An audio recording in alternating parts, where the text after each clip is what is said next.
Et salut à tous, c'est CryptoWolf. Aujourd'hui on se retrouve pour une nouvelle vidéo, que je suis encore une fois très heureux de vous faire, mais elle va être principalement là cette vidéo pour déjà vous passer les points clés de quand il va falloir se préparer à voir une énorme volatilité arriver, parce que quand ça va arriver, ça va être très violent.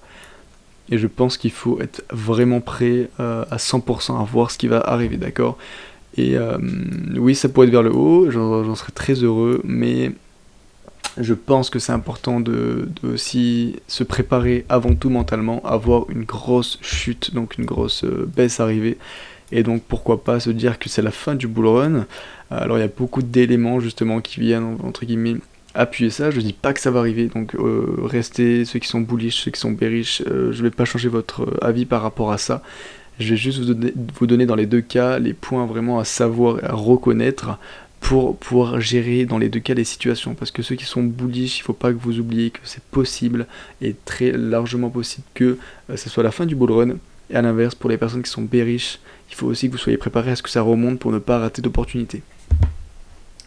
Du coup, je vais vous parler donc en détail par rapport au marché américain, d'accord. Il y a des choses très intéressantes à analyser et aussi à refléter par rapport aux actualités, d'accord.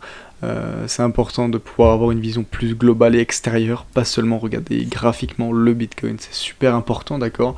Parce que oui, je peux vous donner des analyses graphiques qui vous ont peut-être permis de faire des bénéfices à court terme, mais là, je veux vraiment me focaliser sur, sur de la globalité extérieure, parce que malheureusement, je vous en ai toujours parlé, la crypto-monnaie est influencée encore une fois par le monde extérieur. Ce n'est pas encore l'indépendance parfaite de la crypto-monnaie, d'accord. On va petit à petit y arriver, mais pour l'instant, on est seulement à la phase où on est encore manipulé, et malheureusement, on est dans des périodes qui sont très très très fragiles par rapport juste à l'économie mondiale. Et donc, qu'est-ce qui se passe déjà graphiquement? Donc, je vais encore vous le remontrer pour ceux qui ne savent pas et qui ont peut-être pas vu mes anciennes vidéos. D'ailleurs, un grand merci à ceux qui regardent mes vidéos régulièrement, ça me fait super plaisir pour tous les pouces bleus que vous me mettez, également pour les commentaires, d'accord, et tous les nouveaux abonnés, je vous en remercie. Donc, n'hésitez pas à continuer, hein, vraiment, ça me motive et ça me fait super plaisir. Et du coup, je vais essayer de continuer à vous donner le plus de qualité possible. Bien évidemment, si vous avez des questions, n'hésitez pas à le dire en commentaire. Bref, on va encore aller à l'essentiel. Et comme j'avais pu vous parler donc dans la dernière vidéo, voilà, on était sur quelque chose de descendant. Et vous pouvez voir qu'on n'a toujours pas touché, enfin on a touché ces 31 000 exactement comme je vous en avais parlé, hein, d'accord. D'ailleurs la zone verte, n'oubliez pas, c'est à partir de là que la zone d'accumulation pour moi commence. Je vais vite fait vous refaire un débrief pour vous rappeler, mais dans ces périodes-là où il y a beaucoup de volatilité, on ne sait pas vraiment si c'est la fin du bull run ou si ça va reprendre et réexploser. Il y a plein d'opportunités, il ne faut pas les rater, pas seulement si le Bitcoin remonte, mais aussi si ça rechute. Et pour ça, la meilleure des solutions, c'est d'accumuler, d'accord, d'accumuler progressivement. Comme ça, dans le pire des cas, si ça redescend un tout petit peu et que ça remonte directement, vous aurez quand même pris des positions.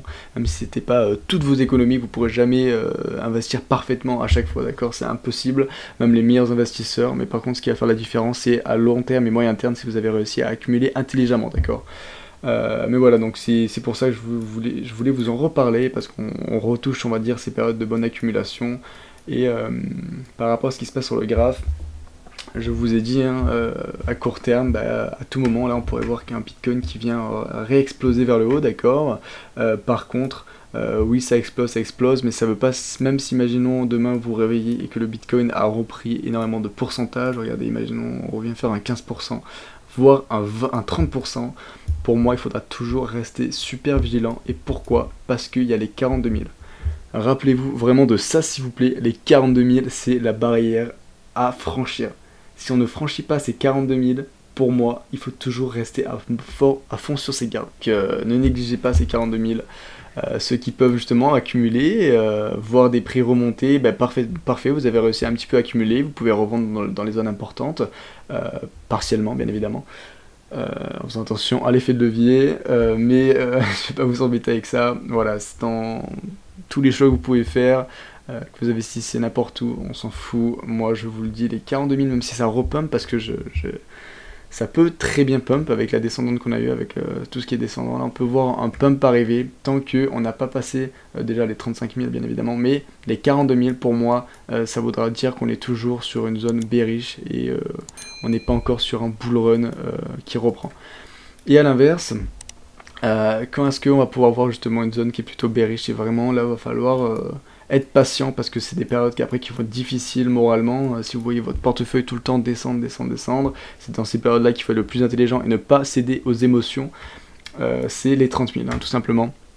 Si on n'arrive pas à tenir ces 30 000, d'accord, zone hyper importante, 30 000 et 42 000 c'est les zones à retenir. Si on n'arrive pas à tenir ces 30 000, d'accord, et qu'on voit le prix du Bitcoin justement chuter en dessous, vous allez voir qu'il y a peut-être des liens qui pourront être faits avec le marché classique. Mais là, pour moi, j'attends déjà minimum les 26 000 arriver. Et après, il faudra voir comment le marché réagit, hein, mais dans tous les cas, pour moi, ça signifierait quand même une bonne fin du bull run. Mais on n'en est pas encore là, d'accord, même si on s'y rapproche, on approche de ces chiffres un peu bas, ça peut faire peur. Mais il faut pas s'inquiéter, il faut bien gérer ses émotions et juste le secret dans ces périodes-là, c'est ne pas jouer aux investisseurs professionnels. Vous pouvez bien évidemment, hein, je ne vais pas vous donner mes astuces, c'est vos choix personnels, mais dans ces périodes-là compliquées, je vous conseille plutôt de faire des choses plutôt safe, d'accord? Ne prenez pas trop de risques. Et donc, pour moi, faire des analyses graphiques, plein d'analyses graphiques par rapport à des choses qui ont été apprises par cœur pour pouvoir répliquer sur des signes. Je vais pas vraiment vous le mettre dans les prochains jours en vidéo. Pourquoi? Parce que c'est trop influencé par l'extérieur, comme je vous en ai parlé. Et on va y venir justement. Vous pouvez voir que c'est le marché, donc c'est le S&P 500, d'accord, pour ceux qui connaissent pas, hein, mais c'est on va dire les 500 plus grosses compagnies, on va dire, des États-Unis, et c'est un très bon indicateur pour montrer qu'est-ce qui se passe sur l'économie mondiale. Et vous pouvez tout simplement voir que ça a été en fait les conséquences de la crise du Covid, d'accord. Ça a été assez dramatique, hein, c'est vraiment une énorme chute qu'on n'a pas vue depuis très longtemps, et même vous voyez la crise donc en 2007. Malgré le fait que c'était une énorme crise, ça fait quand même plus peur celle-ci. Mais là où je veux en venir, c'est que vous avez pu voir que toutes les aides d'État qui ont été lancées, toutes les aides, tout l'argent qui a été créé, ont fait qu'on est remonté à 100% en vraiment très peu de temps. Je sais pas si vous vous rendez compte de ce que c'est, mais c'est énorme, ok, c'est énorme. Et le problème dans tout ça, c'est qu'on arrive à des moments où on n'a pas encore subi justement les répercussions, les effets secondaires, si vous voulez faire une image, de justement cette reprise. Et cette reprise a été forcée, d'accord, elle a été bien aidée par les gouvernements, ce qui fait que c'est pas naturel et il y a forcément des conséquences derrière ça qui se signifieraient en crise. Ça fait longtemps qu'on n'a pas eu des grosses crises, excepté le Covid bien évidemment, mais c'était quand même très différent. Mais justement, c'est comme si voilà, le Covid est arrivé, ça a tout plombé pendant un moment, mais on est tellement vite remonté que c'est comme si vous voyez, si vous cachez cette période-là, hein, c'est comme si ça avait continué son rythme normal, hein, mais malheureusement c'est très très haut. Et en fait là où je veux en venir, c'est que vous voyez qu'à chaque fois qu'il y a des petites chutes sur le marché, des petites chutes, hein, faut se rendre pas compte, ouais, excusez-moi, j'ai fait n'importe quoi. Mais dès qu'il y a des chutes, on va dire sur ce graphe, c'est reflété avec le Bitcoin, hein, d'ailleurs, regardez, hein, dès le 12 juillet, dès que ça a commencé à rechuter, hein, c'est quand là, hein, le Bitcoin, quand il venait essayer de retater les 35 000, on est venu redescendre, d'accord.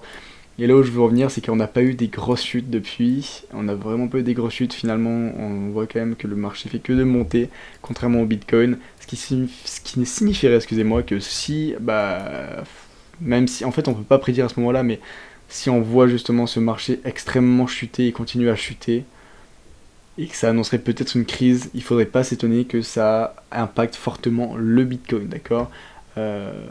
Donc il faut être prêt psychologiquement à justement accumuler en gérant bien ses émotions, parce que le jour où ça va arriver, il faudrait être prêt, d'accord, psychologiquement, parce que ça va faire mal. Je dis pas que ça va arriver, ça peut très bien continuer à monter pendant plusieurs mois, pour peut-être plusieurs années, mais il faut être prêt, surtout dans des périodes où le Bitcoin est quand même très bas. Voir une crise en même temps arriver, ça impacterait très très négativement le Bitcoin, et c'est pour ça que ma zone, je l'ai mis vraiment jusqu'aux 10 000, parce que oui, je pense que dans un cas extrême comme celui-ci, qui est pas arrivé, hein, d'accord, hein, depuis, ça signifierait que voilà, on va peut-être voir une énorme chute arriver, et c'est dans ces moments-là qu'il faut toujours croire en cette technologie, d'accord, de la crypto-monnaie qui est juste fabuleuse. Et il faut être prêt, donc préparez-vous psychologiquement, d'accord, tous les soirs, répétez-vous, je suis prêt, parce que la volatilité va arriver, hein. Donc oui, là je vous parle de la volatilité vers le bas, mais bien évidemment, si on voit quelque chose de fou arriver et on passe les 42 000, pour moi ça signifierait que bah voilà, ce bull run reprendrait, et là la volatilité est la même, hein, une volatilité extraordinaire qui arriverait, ça serait positif pour toutes les personnes qui ont de l'investissement courant, ceux qui ne shortent pas, donc faites attention également aux shorts, même si on passe les 30 000, pour les shorts, hein, faites attention dans des périodes aussi volatiles. Pourquoi? Parce que vous voyez, hein, si on passe les 30 000, vous ouvrez une position ici de short, et au final on vient remonter pour retester, et au final on n'arrive pas à les passer, on remonte. Malheureusement, ça vous ferait très très mal, d'accord? Donc faites attention aux shorts. Voilà, par rapport au Bitcoin, c'est tout ce que je voulais vous parler. Il n'y a pas non plus tant de choses à expliquer. J'ai pas envie d'aller dans les détails des analyses techniques pour le moment, bien évidemment. Si je sens qu'il y a besoin de faire une analyse, je vous la ferai sans hésiter, donc ne vous inquiétez pas. On va passer quand même à Ethereum, excusez-moi, et à Cardano comme d'habitude. Qu'est-ce qui se passe avec Ethereum? Bah tout simplement, vous pouvez voir qu'on est en train de suivre le schéma que je vous avais dit dans plusieurs vidéos auparavant, malgré le fait que ben voilà, hein, là on est dans des périodes très cruciales, on est venu retoucher cette zone importante des 1800, 1900 si vous voulez. Je vous avais dit des bonnes zones d'accumulation. Qu'est-ce qui pourrait se passer? Voilà, je vais vous en parler. Si le Bitcoin venait à casser vers les 30 000, on verrait tout simplement le prix revenir de Ethereum vers les 1700, comme il a été auparavant, d'accord, ça serait très similaire. Et par contre, bah voilà, hein, si on voit le Bitcoin casser en dessous de ces 30 000 et venir descendre vers les 26 000, comme je vous en ai parlé, ça signifierait également une grosse chute pour les altcoins, pas seulement Ethereum, tous les altcoins, d'accord. Et Ethereum, je le verrais bien facilement redescendre vers les 1500. Oui, ça paraît énorme, ça paraît très bas, mais il faut être prêt, d'accord. Ça peut faire peur, c'est pour ça qu'il faut être prêt à toutes les éventualités, d'accord. À l'inverse, si on venait casser ce triangle vers le haut, ça signifierait que le Bitcoin venait, se renvoie pump, d'accord, avant peut-être, donc comme je vous ai dit, un pump avant de recrash, mais si on voit justement un pump arriver, profitez-en pour ceux qui ont pu accumuler dans cette zone, de ne pas faire n'importe quoi non plus. C'est-à-dire que si vous réussissez à accumuler et que vous voyez que le prix remonte, imaginons ils viennent retester les 2700, profitez-en quand vous arrivez ici pour reprendre partiellement du profit, et si ça revenait à rechuter comme peut-être ça pourrait arriver, vous auriez pu prendre du profit pour pouvoir réaccumuler avec ce profit-là. Par rapport à Cardano, hein, comme je vous avais dit, on n'a pas réussi à tenir ces 1,26, on voit le prix chuter, et là on est à 1,17, il y a quand même, bon je vais quand même vous la tracer parce qu'il y a quand même une bonne zone de support, d'accord, qui est donc vers ici, voilà. Donc si on n'arrive pas à tenir ces 1,17 et on voit donc tout chuter, le marché en général, etc., les 1,06 c'est vers les 1, donc tout simplement, pour moi sont très possibles tout simplement, d'accord. Et dans tous les cas vous avez pu voir qu'on est rentré dans ma zone d'accumulation, donc pour ceux qui accumulent petit à petit, n'oubliez pas, on y est dans des bonnes zones, les prix sont très bas, et vous verrez dans 5 ans quand on remettra cette vidéo par exemple, vous verrez les prix de malade que Cardano, qui est un projet de malade, je dis beaucoup malade, hein, va atteindre, d'accord, tout simplement. J'avais pu faire une vidéo justement qui expliquait dans quelle situation on les atteindrait et pourquoi, mais allez vous renseigner en profondeur, s'il vous plaît, si vous voulez justement avoir des conseils en regardant mes vidéos. Moi mon meilleur conseil que je peux vous donner, c'est d'aller vous renseigner en profondeur par rapport à certains projets qui sont très prometteurs. Donc je vous donne Cardano, il y a Ethereum, il y en a plein d'autres, mais Cardano, vraiment allez, si vous avez du temps bien évidemment, vous renseigner, parce que il y a des grosses opportunités à ne pas rater. Voilà, je vais pas m'éterniser, ça fait déjà longtemps que je tourne cette vidéo, je suis désolé. Encore une fois, j'espère que ça vous aura plu. Ça me fait toujours plaisir de vous faire des vidéos pour vous aider, j'espère que ça vous aide, donc si ça vous aide, n'hésitez pas à me le dire en commentaire. On se revoit très bientôt pour de nouvelles vidéos, soyez prêts, gérez bien vos émotions s'il vous plaît, parce que peut-être qu'un énorme mouvement va arriver avant que je vous fasse une vidéo, mais si ça arrive, vous verrez ma petite notification YouTube, donc aucun problème. Passez une très bonne soirée, à part si vous me regardez dans la journée ou le matin, mais passez une très bonne journée, et à bientôt.